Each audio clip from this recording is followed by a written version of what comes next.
Hello my friends, in this video I'm going to talk about 7 things you should know before buying your first motorcycle.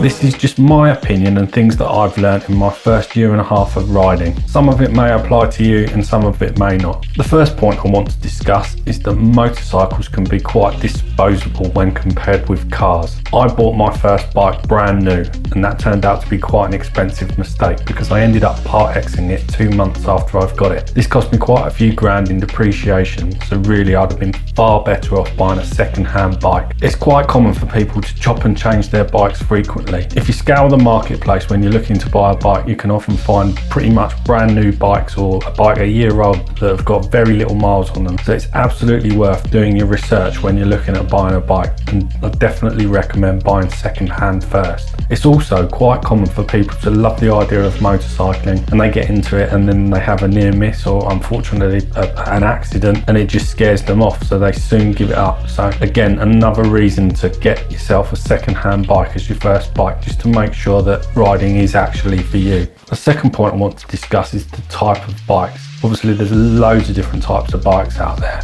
and what you think you want may not actually be what you really want. Unfortunately, I'm quite impatient and I do things very impulsively. When I was thinking about riding a bike, I just wanted to get a bike sorted, and the only type of bike I was interested in was cruisers. So I went out and bought a bike and it was delivered 2 weeks before I'd actually passed my test. In hindsight, this was a bit of a mistake because after 6 months I'd actually purchased my third bike and I realised that cruisers weren't actually the type of bike that I like at all. So my best advice to you is don't buy a bike before you pass your test. Go out and try a whole different type of bikes because what you think you might like may not actually be what you really enjoy riding. Now my third point is that gear can be almost, for some, as addictive as riding itself. You're not going to be able to buy one set of gear that's going to work for you for the whole year round, so you're probably going to need to have several different bits of kit. There's loads and loads of different styles to choose from, you know, whether it's leather or textile, whether jeans or a racing suit, so it can all be a bit overwhelming, and sometimes what you wear can be dependent on the bike that you've got or the bike that you're riding on that particular day. Again, for me, because I went through so many bikes so quickly, I bought gear that I felt suited the style of bike that I was riding at the time, but then when I chopped it in for a different style of bike, I just didn't feel right wearing that gear on that bike. Another thing to consider as well is luggage. You know, if you're doing any type of commuting or traveling, then you're going to need to carry stuff with you. This could be a bit of a minefield. If your bike hasn't got panniers, then you might need a bag that you can chuck stuff on that will attach to the back seat, or there's leg bags, tank bags. Again, so much choice and really, you know, difficult to choose the right stuff. When looking at luggage, I'd definitely go to a bike store and look at the options available and get a feel for it, because looking on the internet, you just don't really appreciate the size of things properly, and you can order something online and when it turns up it's like nowhere near as big as you thought it was going to be. And finally, on the riding gear side of things, helmets, not all helmets are the same. My first helmet was a cheap flip up one because I thought a flip up was going to be really handy because I'm a vapor. In reality, you can't vape when you're riding. It's not that much hassle to actually take the helmet off. Then I upgraded my helmet for a nice Bell Bullet carbon. It was a beautiful looking helmet, but the thing was so damn noisy, and in the colder months it just didn't offer up any protection at all. It looked fantastic on the cruiser I was riding, but then when I switched to naked sport bike, it just didn't match. I finally bought a Shui NXR2 and I really couldn't be happier with that helmet. The lack of noise is fantastic. It's a bit more aerodynamic, there's less buffeting, and it's really comfortable. Another thing that I found with the Bell Bullet, the position for where you would put speakers for a communications device were behind your ears, so at any kind of speed you really couldn't hear anything at all with it, even with the volume fully cranked up. Whereas the Shui, the position for the speakers is right next to your ear. If you're looking at buying a helmet, really do your research online. Look at Google. There's some fantastic videos out there that compare the strengths and weaknesses and noise levels of all the popular helmet choices out there. Unfortunately, you can't test the helmet out on the road because once it's been ridden, it can't be taken back to the store. But it's definitely important when buying your helmet to put it on, wear it around the house for a good half hour, 40 minutes, because you'll soon notice if there's any pressure points or if it's giving you a headache or anything like that, that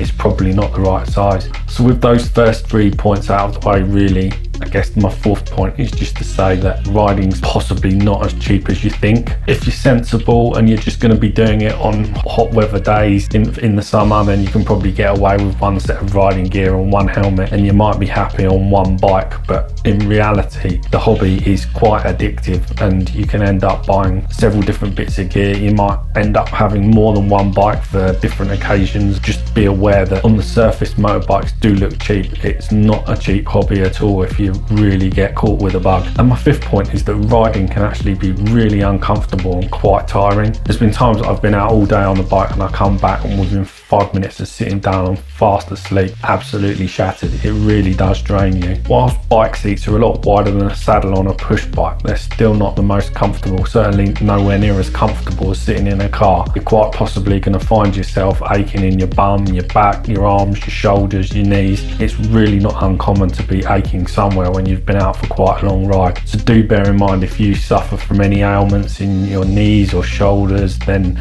it's really important to understand the type of bike that you're getting and the body position, because it really can be uncomfortable if you're on the wrong type of bike for yourself.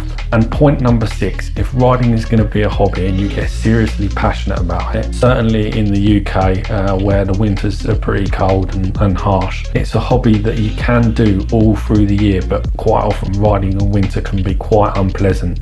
Riding in the rain alone can be pretty unpleasant. You can expect to be not riding particularly much in winter, and if you're absolutely desperate to get out there and ride it, it can be quite hard having to wait for the warmer weather to come through in the spring. This can be quite difficult when you're absolutely passionate about something and you're just absolutely itching to do it. And for my final point, it's not going to take long before something scares you on a motorcycle. It could either be a driver just pulling out of a junction that doesn't see you, or changing lanes in front of you, and it's very likely at some point that you're going to enter a corner far too quick and probably go over to the other side of the road. I did this myself. I'd been out for an absolutely fantastic ride, been out 2.5 hours or so, and then riding on a ride that I know really well. I'd overtaken a van and a car and then went into a really tight left bend far too quickly. I was absolutely hammering the brakes and just didn't even attempt to go round the corner, so I went straight across the other lane and managed to stop the bike just at the edge of the road. But I did do this in front of a car that was coming the other way. If it had just been a few seconds later, it could have been a totally different situation. But that really did scare me and, made me think, and it actually put me off riding for a couple of weeks.